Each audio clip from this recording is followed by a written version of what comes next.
Hello, Jakey and Ariel. It's time to read another book today, and we're going to read about turtles. And the book is called The Brave Little Turtle. And it is written by Gil McBarnett. Okay.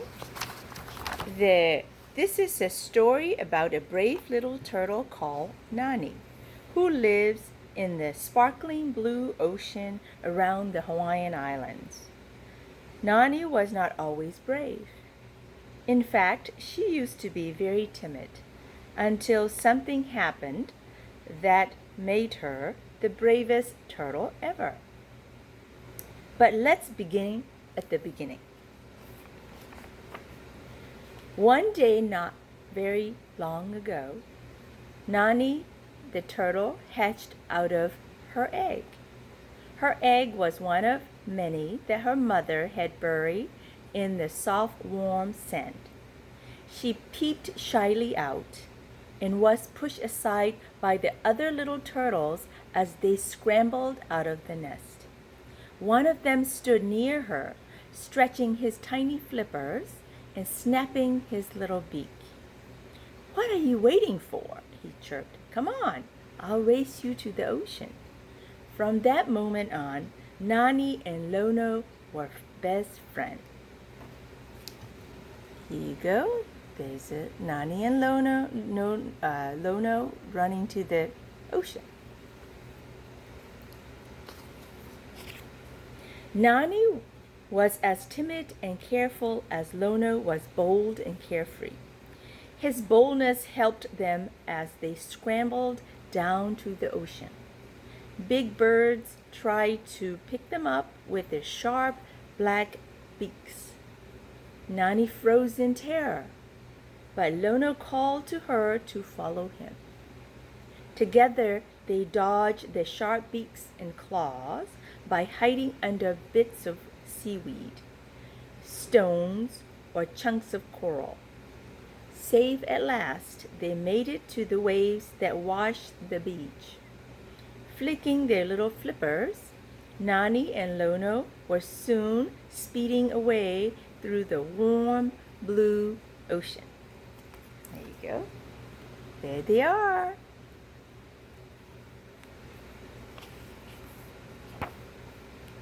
Time went by, and the ocean was a playground for the two turtles. Lono was a show-off. He tried to get Nonny to do the bold things that he loved doing, like catching the biggest wave that thundered and crashed as they broke. "Look at me! Surf with me, Nonny!" he would shout. "But those waves look so big and scary. What if my shell is smashed into 1,000 pieces?" Nonny would reply from gently rolling waves. "Lono has so much fun. How I wish I were bold like him, but I'm always so timid and careful," Nonny would sigh. And here's Lono catching big wave.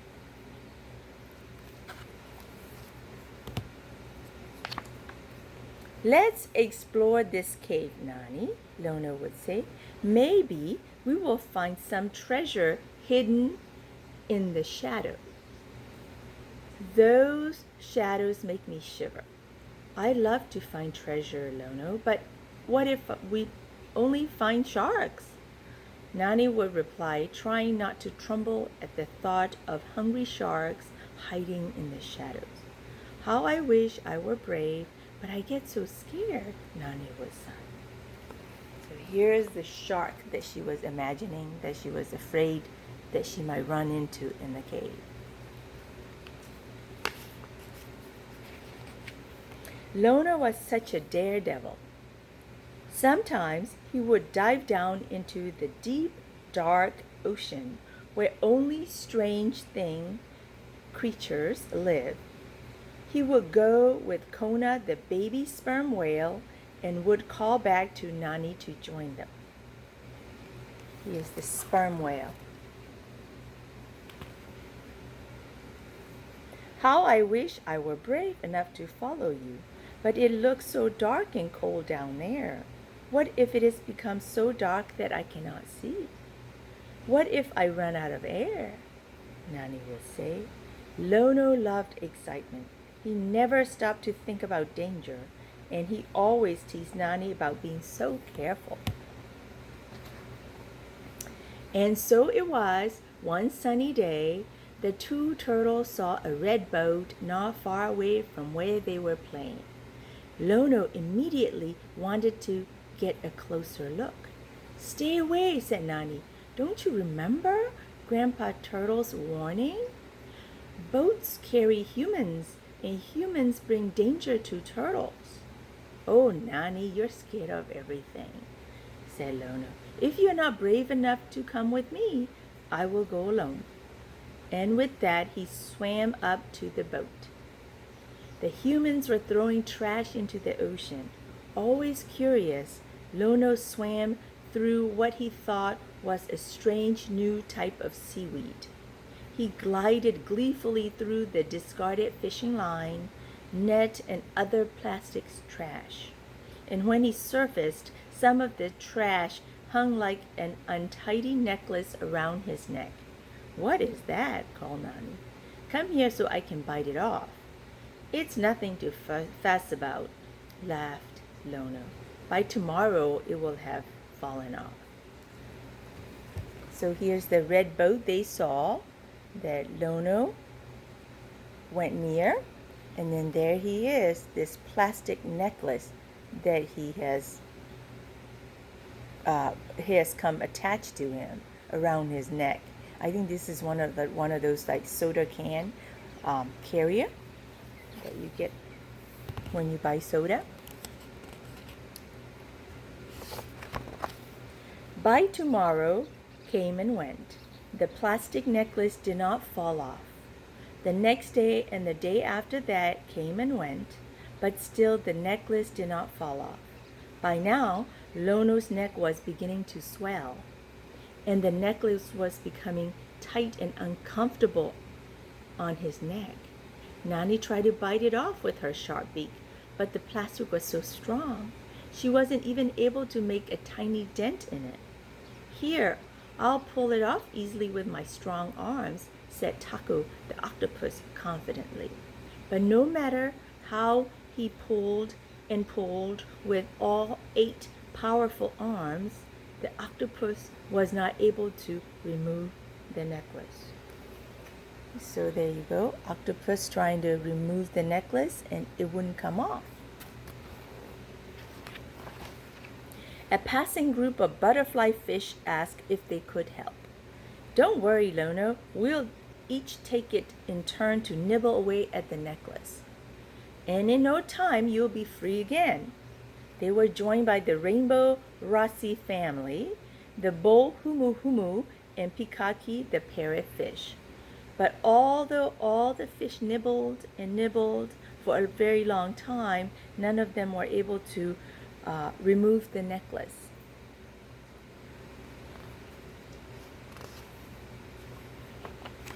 The necklace got tighter and tighter.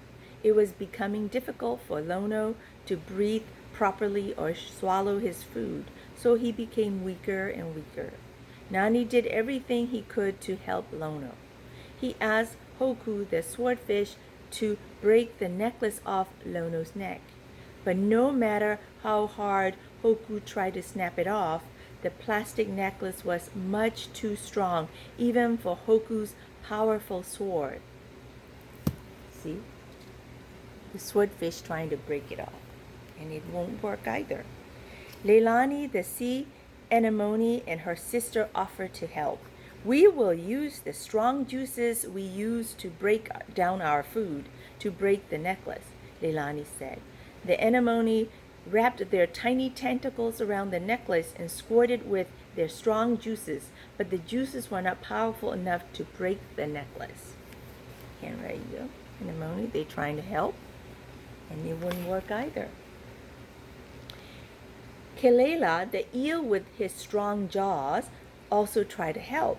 Lastly, even Pico, the crab, tried to remove the necklace with his sharp claws, but none of the sea creatures were able to break the necklace. Tears trickled down Lono's cheek. It's no use, Nonny. I'll never get it off my neck. And now I'm so weak, I can hardly swim to the surface for air. Don't give up, Lono, said Nonny with sudden boldness. I'll find a way to help you. You'll see. And with that, she pushed Lono to the surface of the ocean so he could fill his lungs with air. So here, the eel and the crab trying to break it off, and it couldn't do that. And here is Nonny pushing Lono up into the surface so that he can breathe, because he was too weak to get up to the surface. The quiet voice of Dano, the dolphin, spoke up. The necklace is too strong for us to break, Nonny. Many of our brothers and sisters have swallowed or become tangled up in this terrible weed that the humans throw into our ocean. But there must be a way to take it off his neck, cried Nonny. I'm afraid the only creatures with the power to break it are the ones who hurt us with it in the first place, humans, Dano replied. Then that is what I must do. I must take Lono to some good humans and hope that they will help him, said Nonny. I have seen small humans playing on Golden Beach, so that is where we must go.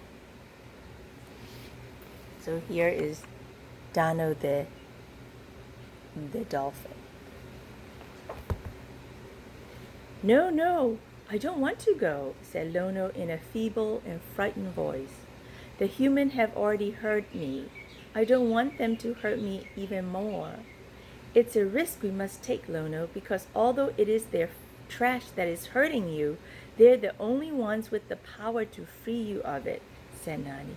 Don't go, Nonny. You might also get hurt, cried all the other sea creatures. I am scared to go, but I must, if I want to save Lono, Nonny replied. How would you like it if you needed help and no one wanted to help you? The sea creatures nodded quietly as Nonny started pushing Lono towards Golden Beach. So there she is, pushing Lono toward the Golden Beach. The waves were high and crashing over her head, but Nonny pushed Lono through the powerful pounding surf. Her muscles were sore from all the pushing when suddenly ahead of her, Golden Beach glowed in the sunshine. Gently, she pushed Lono onto the sand, and looking up, she saw two little humans walking toward them. Her heart fluttered nervously, but she forced herself to stay with Lono. The little humans then stopped abruptly and raced away. They soon returned with the big human. Instinct made her want to turn and flee back to the safety of the sea. It was all she could do to force herself to stay on the beach, but Nonny knew that she had to be brave to save Lono. Unexpectedly, a strange feeling filled her body. She felt strong and confident like never before. And she sensed that these humans were here as friends. Lono was trembling all over. He was terrified. So Nonny gave him a comfortable pat with her flipper. So here they were on the Golden Beach, and then two little humans, and then adult human came. The humans were quiet and gentle, and the big human sat next to them in the sand and gently stroked Lono's shell. Poor thing, look what he has around his neck. No wonder he is so weak. It felt soothing to be touched so gently. This is what happens when we throw our trash into the ocean. We are hurting our friends, the sea creatures.